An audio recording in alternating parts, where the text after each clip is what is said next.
The final video to fix Forza Motorsport crashing on Windows 11. And if you've been losing progress or getting frustrated with sudden game crashes, you're not alone. Many players face this problem because Windows 11 updates, graphics drivers, or corrupted game files can make Forza unstable. You've probably seen guides on YouTube or social media that are long, confusing, and hard to follow. But today, Rexis has a simple trick that works fast.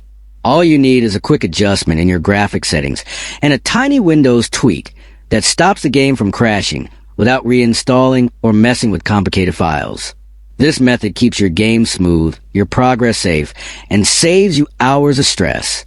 If you want a full step-by-step tutorial, drop a comment, and Rexis will show you exactly how to do it in detail.